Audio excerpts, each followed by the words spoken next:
There we go.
Welcome to today's live webinar, What Can Ted Lasso Teach You About Negotiation?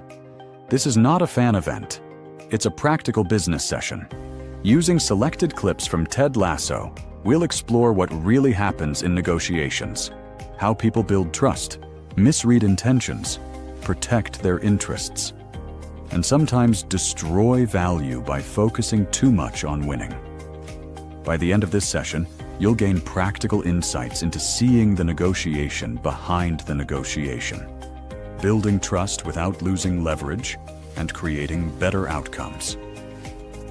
Guiding you today are two outstanding negotiation experts. Tin Anberg is a certified Smartnership partner with extensive experience negotiating technology contracts worth up to $25 million and advising organizations across Europe, the United States, and India. Joining her is Dr. Kjeld Jensen, creator of the Smartership negotiation concept, international speaker, professor, and author of 27 books.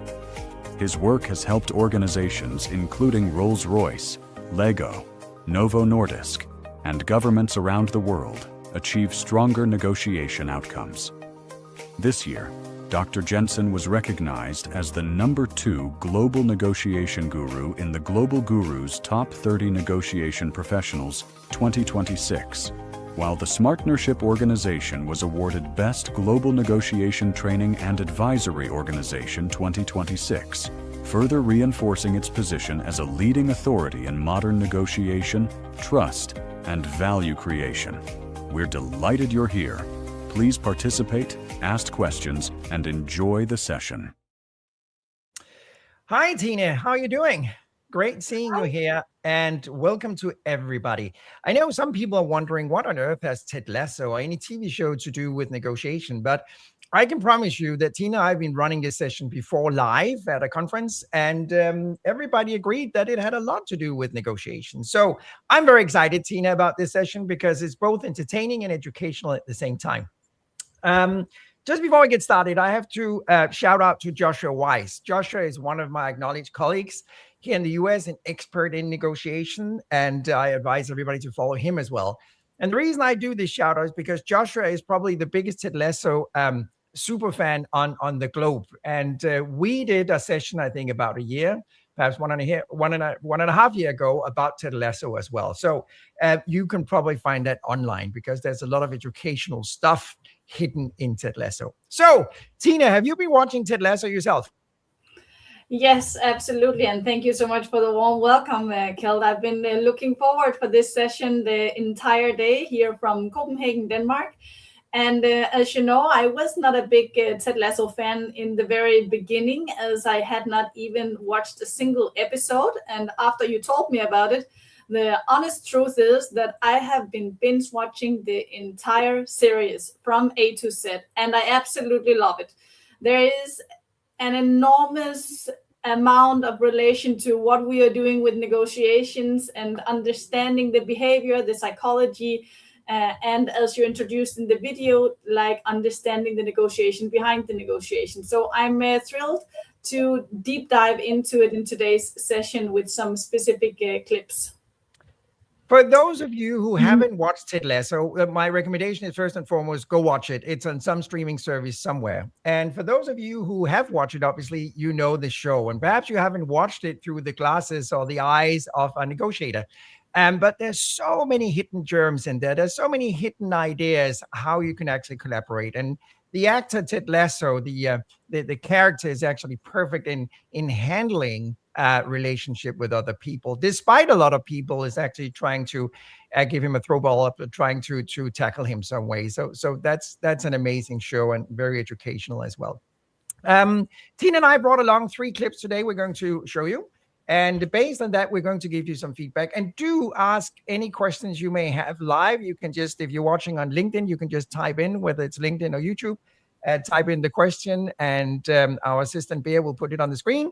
And do start off by telling us where you're coming from. It's always interesting to see where people are sitting in the world. Just before we dive into the actually show, I have a little bit of advertisement, and that is at this partnership organization, we are very focused on developing AI tools within negotiation. And one of the brand new one that is coming out in the suite of different AI tools is the negotiation DNA. And that's a profile that can both profile you and your counterpart in 60 seconds. I'm not exaggerating. You should try it out. In 60 seconds, it is pulling public data about your counterpart and describing whether they are combative, whether they are concessional, submissive, how they are in communication style, trust level, how you should talk to them, what you shouldn't say. And the outcome is actually quite astonishing. And the hit rate of getting that profile right is about 95%. So try it out. It's really exciting. Anyway, Tina, let's get started with the reason we are here. Yes, absolutely. Thank you, Kjeld. So let me just first of all start out by introducing to why we are here, why I'm concerned with it, and also speaking on your behalf, Kjeld. While we are sitting here and while we are doing work every single day, what we see is that there is hundreds of thousands of negotiations being wasted every single day. And you might be sitting out there now wondering, what does she mean when she says a wasted negotiation? So basically what we want to teach you today, very briefly, and what we do in this partnership negotiation organization is teaching how do we avoid to waste a negotiation. And there's 2 things that we define as wasting a negotiation. So let's look into a study that we have made across 35,000 negotiations. And let me introduce that these negotiations are negotiations where we know that the 2 parties would be able to reach an agreement with each other. And the shocking result is that, as you see on the screen here, 34% are breaking down, meaning that I would leave the table saying it's impossible to reach an agreement with Kjeld. Kjeld would leave the table saying it's impossible to reach an agreement with Tina. Yet none of us realized that it was possible. So just think about how often in your negotiations are they breaking down where you could possibly have reached an agreement if we would have swapped one of the negotiators? It's simply coming down to the people sitting around the negotiation table and their lack of competence as negotiators. And we will come back to examples of this with Ted Lasso. The second very shocking result is that when we look at the rest of it, the 2/3 that reach an agreement, here, Kjeld would leave the table. He would shake the hand with me and say, absolutely satisfied with this agreement. I would do the same. But what none of us has realized is that up to 42% in that agreement was not even identified, capitalized, or realized. So it's basically throwing money out the window. None of us realizes the full potential. So whenever it falls into one of these two buckets, either a breakdown where we could have reached an agreement, or an agreement where the parties believe they have done a good agreement, but they have not yet utilized the full value, this is what we categorize as a wasted negotiation. And we see thousands of them every single year. Isn't that correct, Keld? Yeah, it's both scary and amazing, isn't it? It's scary because you find professional negotiators out there who negotiate and feel they've done a great job, and they don't realize that they actually left potential on the table. Now, what we at this partnership negotiation like to share with the world is what is the reason that we negotiate commercially? Well, we negotiate commercially to create and distribute value. End of story. That's the reason true organizations negotiate. So we have to have a strong focus on that value being generated. And thereby, it's interesting that we actually know that up to 42% of the value is often left on the table. And why is that, Tina? Well, we are trying to illustrate it with this photo you can see up here. And it's very dramatic, obviously, because you have soldiers in the trenches pointing the rifle towards each other and are fighting, right? Unfortunately, so many negotiations out there are being handled that way, even today in 2026. And why is that? Because it's basically what we all know as a zero-sum game, a positional negotiation where I win at your expense or you win at my expense, which we're going to see in Ted Lasso is not necessarily the way forward. And by far not the right way to negotiate if we want to capitalize that value. Now, in a second, I'll tell you that we've been doing that for hundreds of years. And we are still doing it. And the reason is that unfortunately, we have some negotiators that are unconsciously incompetent. They don't know what they don't know. So they're thinking they're doing a great job. But unfortunately, they are not. Now, when we look at the soldiers in the trenches here, we often see that in warfare as well. We might have one that celebrates themselves as a winner, and then we have a loser. Now, I would claim in warfare that two parties are losing, right? Who is actually seriously winning a war? When we look at the terrible things going on in Ukraine, Russia, Ukraine, who's going to win that? Are we going to get a winner of that war? Nope. Everybody's losing fortunes, millions, human life, resources, waste of time, and what have you. It's a complete wasted case. And that is the same thing we see in a lot of negotiations. So I claim, we all claim at this partnership negotiation organization that we have basically been negotiating the same way since 1776. Because what happened in 1776? Well, there was a Scottish philosopher by the name of Adam Smith who was walking around in the Scottish Highland. And he was the first one to start thinking about how should nations do trade with each other? How should organizations do business with each other? So he wrote the book, The Wealth of Nations. And that's actually been named the Bible of the capitalistic system. So if you live in a society that believe you're in a capitalistic system, well, The Wealth of a Nation is still considered the Bible and something that you even still are using at academic institutions and you're forced to read if you want to study economics at a high level. Now, the problem with The Wealth of Nation is there's two problems, really. One of them is it's a slightly boring book. And the other problem is, and are you ready? It is absolutely wrong in most of its conclusions. Now, people way brighter than me have been saying that before me. And one of them is the famous American professor, Nash, Dr. Nash. He's so famous. So Hollywood decided to produce a movie about him some years ago where Russell Crowe was playing the role of Dr. Nash. And Nash said all the way back in the 60s that Adam Smith was wrong because Adam Smith was saying in his book, you can only win if you do what's good for yourself and not the counterpart. That is actually the statement kind of in the book, The Wealth of Nations, where Nash, who is not a socialist or not a communist, or just focused on the economics, says, no, from a mathematical point, this is absolutely wrong. You can only win if the counterpart is winning at the same time. That's the only way we all win. So from a mathematical point of view, it only makes sense to collaborate. And that's why that Tina and I are so happy to introduce the first clip from Ted Lasso, because really Ted Lasso is the illustration of collaboration. Wouldn't you agree, Tina? Absolutely. And I know that the first clip that we are going to see is one of my favorites ones. So couldn't I just ask all of you in the comments to make a thumbs up if you have watched Ted Lasso? It gives us an idea of like how well you know these characters. So let me just briefly introduce the scene that we are to observe now. It's the assistant trainer, Nate, who is going into a restaurant where he has attended to book a table for him and his family for a nice dinner. And we will see how he is changing from one strategy to another strategy. And during the video, you will see small comments getting in, and Kjeld and I will comment on it afterwards. So I think we are ready to watch the first clip, Kjeld. Here we go.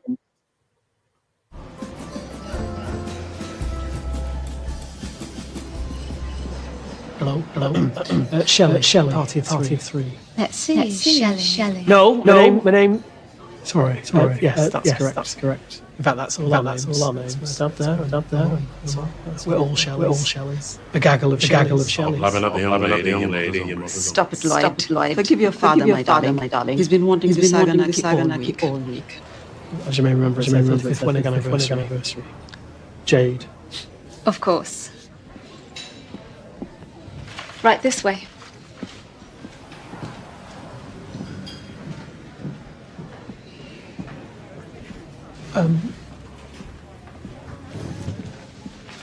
Sorry, if you remember, I requested the window table. Sorry, we don't take reservations for the window table.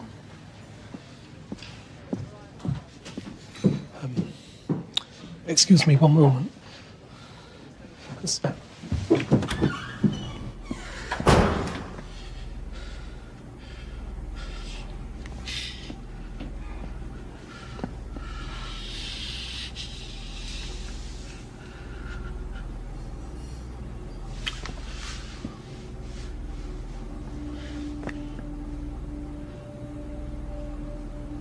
You are Nathan fucking Shelley.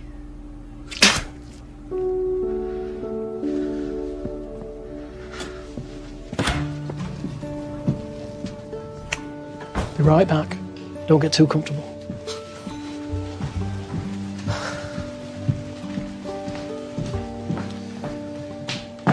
Jade, this is a special night for my parents, and the window table is open, so here is what I would love to see happen. You're going to give us that table, and then my family and I are going to order starter, main course, little dessert, bottle of wine, and you are going to be stunned by how quickly a gaggle of Shelleys can get through a three-course meal and get out of here. So what do you say? Okay. Mum, Dad, and perhaps you'd like to give me a number as well. No, that's okay. Sorry, I'm picky. Oh, me too.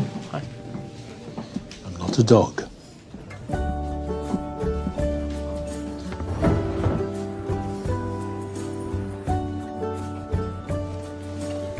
Thank you.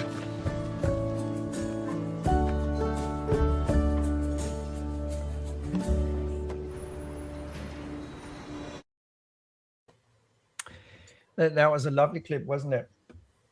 Absolutely, one of my favorites. And let me just start out by one thing, because imagine when we categorize this as a negotiation, which is obviously it was, how many negotiations you have every single day with your partner, with your colleagues, with your vendors, whoever you are interacting with, not to mention your kids. You have so many negotiations every single day.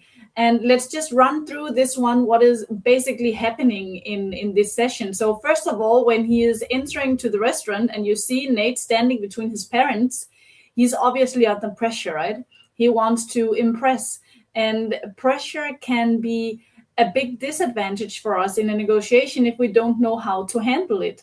So basically, when we are under stress, when we are under pressure, we are not performing at our best. As you also see at a bit later point, Nate taking a break to reestablish himself, breathe in, think about what would be good to do in this situation. So, Kjeld, what was the next thing that you took away from this clip? Well, there's so many. I think we can really almost put together a whole day exercise and training in negotiation just from this one single clip. Because another thing that we see is there's unilateral concession. Unilateral concession in negotiations is generally not allowed. That's when you give something away without getting something back. So what you're seeing is that Nate, after his break, he comes out and then he's asking to get this table. And the waitress just acknowledged that and say, okay. and then he's getting it. She's not asking, what is your value? Why would you like the table? What can I get in return? Obviously, I'm converting this into a commercial negotiation. But again, unilateral concession, we don't ask to get something back when we're giving something away. Another thing that I think is really important, as Tina just pointed out, is the break. So Nate is doing a lot of things horribly bad, but one of the things he's actually doing really well is taking that break, going to the restroom, looking in the mirror, thinking, what is going on here? I apologize for the language he's using in the show, obviously, but it is just interesting to see he takes that break. He figure out, what should I change? What should I do differently? And then go back out there. And I think a lot of negotiators, Tina, can really benefit from this very simple tool. Take a break when you're under some form of pressure in any negotiation, right? Yeah, not to mention exactly what happens after the break, right? The way that he changed his communication. This is what I would love to see. He is helping her, painting a picture of what could this look like. He not only insists on, I want the table at the window because I would like that, being positional oriented. He says, you will get the benefit of us eating, drinking, spending money in your restaurant, and very fast we will get out that you can get the second seating, right? So here you see a strategically smart move from Nate, also positioning the value that's in it for her. Tina, what do you think about his comment when he says specifically, here's what I would love to see? What do you think about that phrase? I think it's a strong phrase to tell, this is what I would like. And one of the things I often do when I'm doing workshops, trainings, is to say, there is nothing bad in expressing what it is that you would like. When we keep the information about our goals, our wishes, hidden, it will be difficult for your counterpart, because then we are only working against each other. In this case, he's not demanding that he wants it, but he is making also a way out for her. So I believe it's an open way of opening up. I think that's a great comment, Tina, because what we often find when we work with clients is that they refuse to acknowledge they might have a financial benefit in changing a variable. So for instance, just to give you an example, if we're talking delivery time, if I have a benefit of $1 million by changing delivery time, I might be asking you, Tina, could we change delivery time? And then obviously, as a qualified negotiator, you'll be asking me, what's the value to you if we change that delivery time? And a lot of negotiators will immediately respond by saying, oh, I don't really know. I'm not sure I can quantify, or there's no value. They might be bluffing or lying, or just insisting that they don't know, instead of just being transparent and say, well, there's a value, we could change that. And then suddenly we're moving from this positional game into a more transparent, where we have to identify that value we talked about, the 42%, which would be the difference between my value of $1 million and whatever cost you have, Tina, in changing that delivery time. Exactly.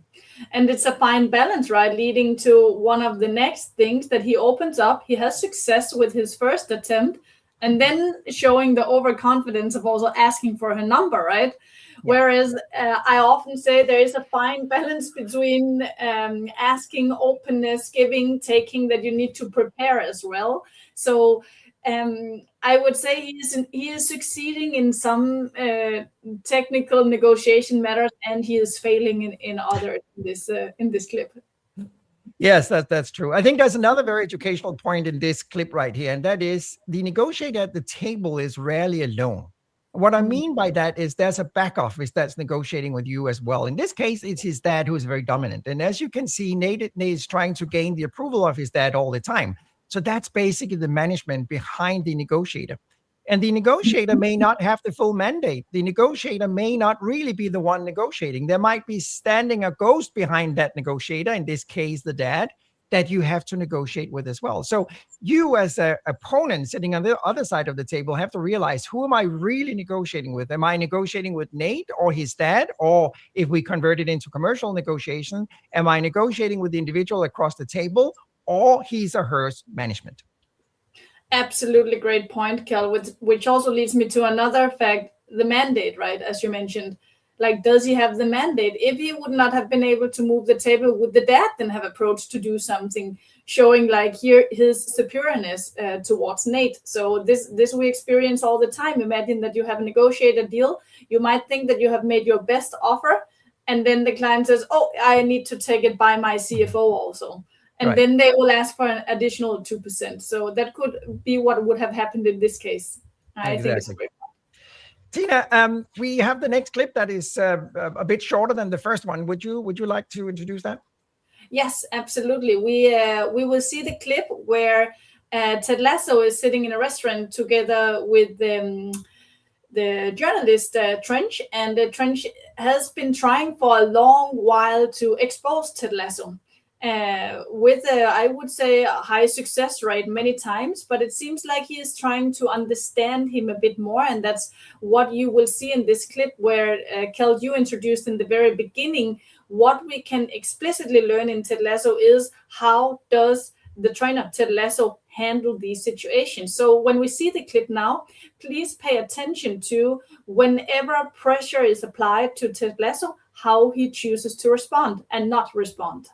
Yeah, exactly, Tina. And I think if I could just add one more thing, I think it's interesting to see that the journalists obviously have an agenda. He want to criticize Ted Lasso. He thinks Ted Lasso is doing everything wrong, and he basically starts off by, as you can see in the clip, telling Ted Lasso everything you're doing is wrong. But let's take a look at this clip and watch especially how well Ted Lasso is handling this thing. Ted, what you're doing is irresponsible. This club actually means something to this town. I know that. I do. Trent, what do you love? Is it writing? Yes. Yeah, well, good, because you're darn good at it. Thank you. Welcome. Me? I love coaching. Now, I'm going to say this again, just so you didn't think it was a mistake the first time I said it. For me, success is not about the wins and losses. It's about helping these young fellas be the best versions of themselves on and off the field. And it ain't always easy, Trent, but neither is growing up without someone believing in you. Let me ask you this. Is my tongue still in my mouth? Because I am about to hallucinate from all the heat here. I really should go. Deadlines and all. Yeah, you gotta do the work. Hey, I'll say this, though. I really enjoyed getting to spend this time with you, Trent. You actually mean that, don't you? No. Yeah. Thank you. You're welcome. Oh, yeah, right. Normally, one dish is plenty, but we know how you Americans like to eat, innit? Now, Tina, I think this is an amazing clip as well, because how do a lot of people react? Imagine I'm sitting across the table from you and starting off our conversation by saying, Tina, what you're doing is irresponsible. How do you think a lot of negotiator would respond to an attack like that? Typically, first of all, they would reject it, right? They would say it's not responsible due to X, Y, Z. We immediately jump into defending and arguing whether it's true or not. And I think that's the perfect example in this clip, that when he says, what you're doing, Ted, is irresponsible, he completely parks it, he breathes in, and he tries to paint a picture for Trent, right? He says, what do you love to do? In order for him to understand the underlying dynamics. So he replies with curiosity instead of responding with combat to a combative comment towards him. Exactly, Tina. What we often see in situations like this is, pressure creates counter pressure. So it's kind of human nature. When somebody attacks you, you either defend yourself or you counterattack, right?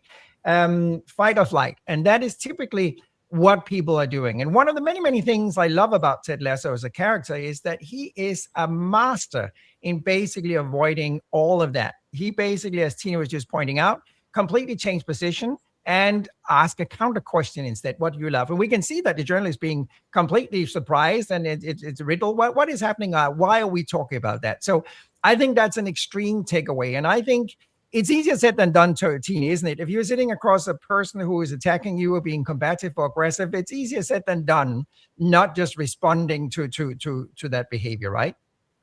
I would say it requires a skilled negotiator or a skilled human being in communicating, because most of us has a automatically response that we want to defend ourselves in these situations, which often doesn't yield the best result, especially not in a negotiation. It would have been a bit the same we saw in the first clip. Pressure is being applied from Trent in this case, but he doesn't reply with counter pressure. In other cases, it could be like we saw before, that you need to take a break in order for you to handle the situation. Right. And any other way, what else would you suggest a negotiator could do in this situation? Obviously, you could do exactly as Ted was doing. Is there anything else that you would recommend you could do when you were sitting across somebody whose purpose is obviously just to intimidate you? I haven't been in such a case myself, to be honest, where I afterwards could see that the intention of my counterpart was to intimidate me. My immediate response before taking a break was asking, why do you believe in this case that it's irresponsible? To get more understanding of where is it coming from? What does it cover? Because sometimes it is not necessarily meant as an assault, right? And by understanding where they are coming from, you can also de-arm their position a bit by asking more curious questions to the point they are seeing the world from. I was sitting a while ago, sitting in a negotiation with a client, a woman, and I'm not exaggerating my story. During this negotiation, the counterpart, who was not a very pleasant individual, looked at my client and actually said, and I quote, "Aren't you too short to negotiate?" He actually said that. And I was completely puzzled and surprised and shocked about a statement like that, which is obviously incredible unprofessional. And my client, she was way better than any of us because she did not respond. She basically did a Ted Lasso and just moved on and asked a question. And afterwards, when we were done with this negotiation, she came to me and said, what I would have loved to say was, aren't you too ugly to negotiate? But I hesitated and didn't do that. Now, I'm just sharing this story because this is kind of normal human behavior. We want to respond. And, that would have been a lovely counter quote, right? It would have been a lovely quote to send back. Obviously, it's not useful in a negotiation to respond. But I'm just sharing that because that's kind of normal human behavior to try and find something that we can counterattack with, isn't it? Absolutely agree, which is also not yielding a good, if you want to be collaborative afterwards, right, then counterattacking doesn't create a good environment for it. Right. What else takeaway do we have from this clip right here, Tina? Well, I think as it also says on the takeaway, like how can we share risk, like by getting a higher level of understanding from the counterpart, both where they are coming from and to paint a picture of our own position can make them more emphasizing with our position, our understanding that we are in a situation where we can create a stronger partnership. Right. Okay. Tina, do you want to introduce our third and last clip? Yes, which is also an excellent one. Here we are in the bar where they usually go to watch the matches. And what we see is Ted Lasso walking into kind of a dart match with Rupert, who is the ex-husband of Rebecca, who is running the football club. And he was the former owner before their divorce. So there is this, what should I call it? Non-spoken fight between these characters. So let's see how this is being handled and pay attention to questions asked and non-questions asked. I think one of the things to pay attention to as well is that I guess both parties in this situation is manipulating a bit, right? Rupert is hiding something and Ted Lasso is hiding something as well. So both of them are kind of just trying to work this out with a hidden agenda. But we can watch the clip and talk about the takeaways afterwards. Yes. Take your darts over here pretty seriously, huh? This and what's the billiard game y'all do that sounds like a brand of cookies? Snooker? That's it. That's the one. Yeah, boy, I'd love to curl up on a couch under a weighted blanket, watch You've Got Mail, and devour a box of Snookers. Let's see what we got here. Hey, there it is. Do you like darts, Ted? Oh, they're okay. I'm more of a cornhole man myself. Yeah. Oh. Yeah. How about a game? I mean, we could, maybe wager, say, £10,000? Well, as my doctor told me when I got addicted to fettuccine Alfredo, that's a little rich for my blood. How about this? If you win, I'll let you pick the starting lineup of the last 2 games of the season. But if I win, you can't go anywhere near the owner's box, at least not while Rebecca's still in charge. Ted. What do you think? You're on. Okay. Double in, double out. Whatever you say, Rupert Dukes. Yeah. Just let me know if I'm winning or losing, all right? Oh, I forgot I had these on me. Oh, yeah. Oh, wait a second. I forgot I'm left-handed. Oh, it's gonna be a hoot. 111! in, Rupert, get in! It's not all Ted's fault. My ex-wife's the one who brought the hillbilly to our shores. Hey! Better manners when I'm holding a dart. Please. May, what do I need to win? 2 triple 20s and a bullseye. Good luck. You know, Rupert, guys have underestimated me my entire life. And for years, I never understood why. It used to really bother me. But then one day, I was driving my little boy to school, and I saw this quote by Walt Whitman. It was painted on the wall there. It said, "Be curious, not judgmental." I like that. So I get back in my car, and I'm driving to work, and all of a sudden, it hits me. All them fellas that used to belittle me, not a single one of them were curious. You know, they thought they had everything all figured out, and so they judged everything, and they judged everyone. And I realized that they're underestimating me. Who I was had nothing to do with it. Because if they were curious, they would ask questions. You know? Questions like, have you played a lot of darts, Ted?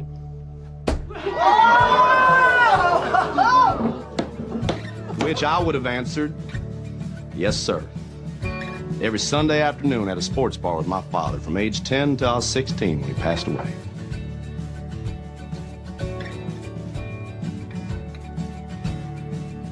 Barbecue sauce.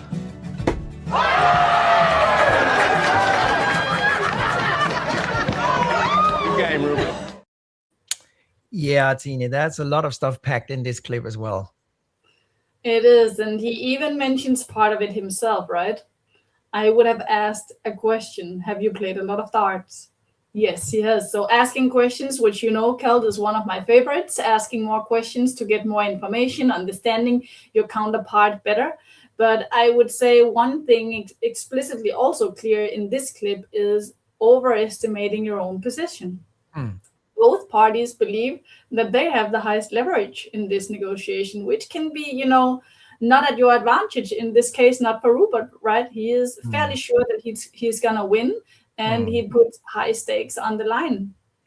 Absolutely, yeah. But I think we could probably even label him arrogant, isn't he?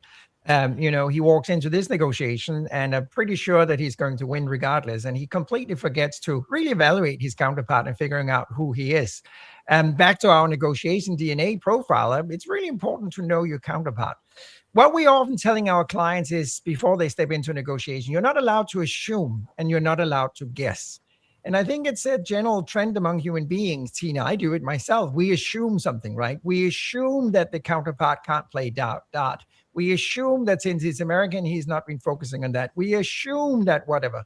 And, you know, we don't know. So, for instance, Rupert here, he did not figure out that Ted has been playing dart most of his life. He never figured out that he was actually left-handed. He lost a lot of information before they got started. And obviously, he lost the game because of all of that. So what could a professional negotiator take away, Tina? What else could you learn from this clip here? Yeah, if I should take this straight one-on-one into business, this is lack of preparation, right? Which we see all the time with our clients. They believe they are prepared. As you're saying, they are assuming what is the situation, but they don't know it. They haven't asked the right questions. They haven't done the research before even being there. Right. And they put also like anchoring very high, like what are we negotiating about without even knowing at all what does the picture look like. Right. And right. so there is a lack of dialogue, as we are also often talking about, right? It's a one-sided communication. We are basically not in a dialogue with each other, asking multiple questions to understand what's the reasoning behind, what has history looked like. And I would say preparation, it might sound simple, easy, but I do often find that preparation is walking from the car to the meeting room and that's it. And I would say this is a perfect example of why you need to prepare. Absolutely. We often use the quote that, you know, when you hear somebody ask for something, replace the sound of the word with the sound of a cash register. What I mean by that is when somebody is voicing something, they have an interest. And back to the previous clip, Tina, what we often start doing is arguing. Again, back to my example, if I wanted to change delivery time, I might be asking you, could we change delivery time by 3 weeks? And you may be thinking, hey, that will cost me money. So you just reject it and say, no, we can't do that. I mean, I told you this is the delivery time. Instead of reversing that and think, hey, why is he asking that? And then ask the question, would there be a financial value in it for you if we actually change that? And it's such a basic, simple thing, but it's still something, Tina, I see negotiators are messing up. And that's part of the reason that we're losing out on up to the 42% value that we're talking about here. Any final comment before we move on, Tina? No, but maybe just asking from our audience if they have any questions for any of the clips. I don't know if we have had any comments so far. Else, let's move to what we know brings success into negotiations. Just before we're wrapping up, and we don't have that many minutes left, I just want to summarize one of my favorite slides from our workshops and my keynotes, and that's the one up here. And you might want to take a screenshot of this one because this is really explaining the difference between a very successful individual and a less successful individual or organizations. Because what we have found in our study of 35,000 negotiators globally since 1998 is that those organizations and individuals that are way more successful than others have a very clear negotiation strategy. And obviously, we don't have the time today to talk about what a strategy is, but I just have a question to our audience, and that is, do you and your organization have a negotiation strategy? If your answer is no, well, you got some work ahead of you because you need one. It's funny, Tina, often when we step into a new client's organization, we ask them this question, do you have a negotiation strategy? And I would say 9 out of 10 are saying no, but they do have an HR strategy. They do have a communication strategy. They do have a research and development strategy. They have all the other strategies that business schools are teaching us that we need, but they don't have a strategy for negotiation. Tina? Absolutely. And the second one, trust currency. And now it says trust currency, then there is a very good reason for that, because we know that there is money in trust. And whenever we have a trusted relationship and build trust between the two parties negotiating, we know that you will have significantly lower transaction cost of dealing with each other compared to when the trust level is low. Your transaction cost of doing business with each other will be very high. So one recommendation from here is to invest into building trust. If I may just put a parallel to what we saw, which is what Ted Lasso did in the second clip in the restaurant. He is building trust and understanding for the future. Yeah. And trust actually carries a monetary value. A lot of people I meet say, well, trust is a nice thing to have. Wrong. It's a needed thing to have because there's a value connected with trust. When I did my doctorate, I specifically researched trust in negotiation, and we wanted to capitalize trust, and we succeeded. We were able to prove that trust actually capitalized up to 34% more value when it's there compared to negotiation where trust is low. So there's a monetary value in trust. The third one we got up here is rules of the game. And now I'm saying something that I know will confuse a lot of people, and that is we need to negotiate on how to negotiate before we start negotiating. I don't think negotiation is a theater. It's not a place where we should play techniques and tricks and use gambits and try and outmaneuver the counterpart and, all those techniques and tricks that you will pick up from a lot of negotiation books. That's not why we're here. We're here to create value.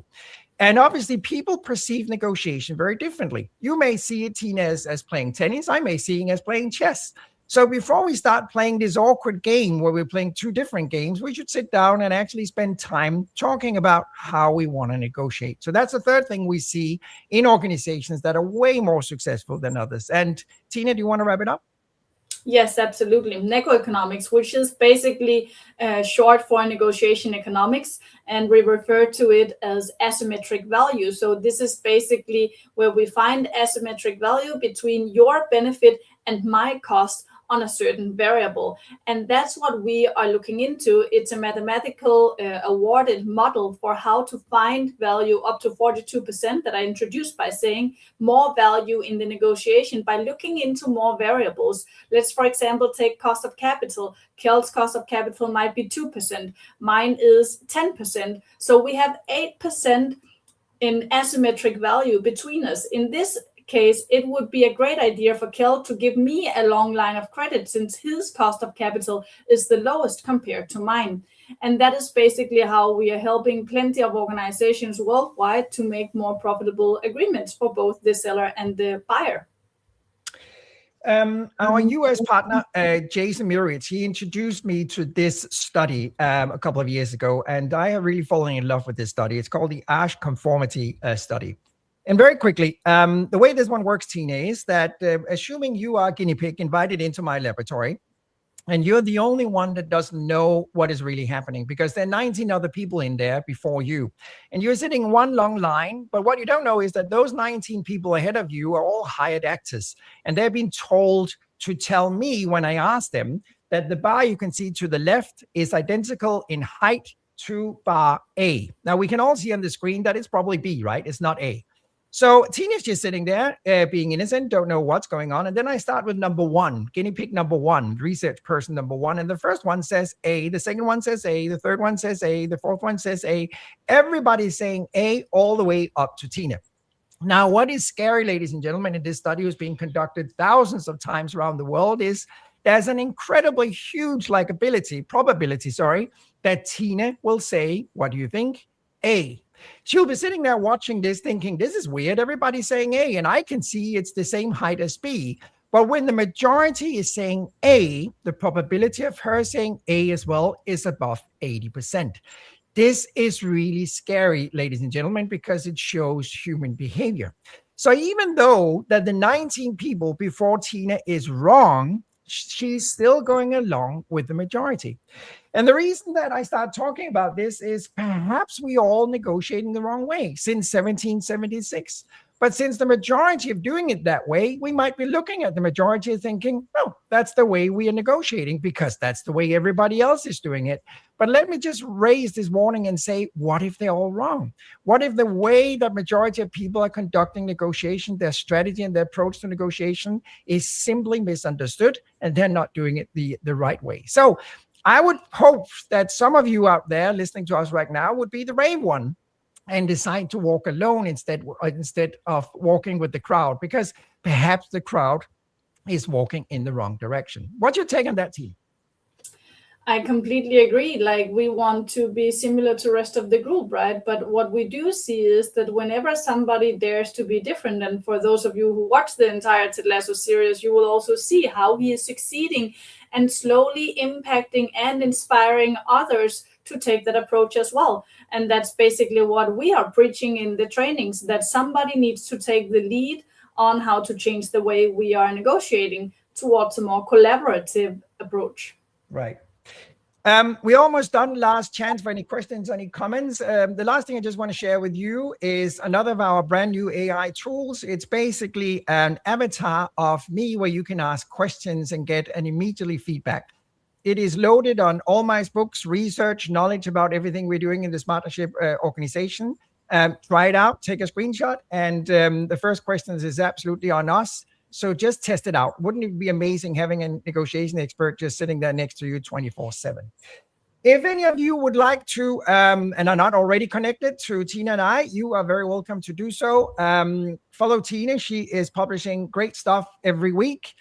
She's working in the Nordics and globally as well. And you are obviously welcome to connect with me as well. I publish stuff on negotiation every single day. It's been a pleasure. It's fun. Go watch Ted Lasso if you haven't, and look at Ted Lasso from a point of view of negotiation. I think it's extremely educational. A lot of people I've heard is actually watching Suits as well and think they can learn negotiation from that. I love Suits. It's a wonderful show, but my God, they're horrible negotiators. I mean, if you try and behave like that in reality, you're going to mess up big time. Have you been watching Suits, Tina? I've been watching everything. I think I even had a crush when I was younger. So I did watch it. It's not where I learned my negotiation skills. And if some of you are sitting out there believing you are good negotiators because you watched that, then I just want to make a little commercial here saying, please reach out and join one of our open classes. For those of you in Europe, Denmark, Scandinavia, beginning of October is the next one. So that's where you will learn your real negotiation skills that you will need. Wonderful show, but it's not where you are learning negotiations. It is a great show, but true. That's not where hopefully we're going to learn negotiation. Thank you so much, everybody. Thank you for joining us today. Thank you, Tina, for taking the time. It was wonderful. I enjoyed it. Hopefully, we're doing something similar to this one in the future as well when time allows. I hope everybody enjoyed the show, whether you watch it live or you're watching the recorded version. Thank you so much. Thank you, Tina. Thank you for the invitation. Sometimes progress feels painfully slow, and waiting for results can be frustrating. Traditional negotiation can often feel like a standoff, leaving both sides drained. But with partnership negotiation, collaboration speeds things up. Transform slow results into a launchpad for success. Discover the power of partnership negotiation today.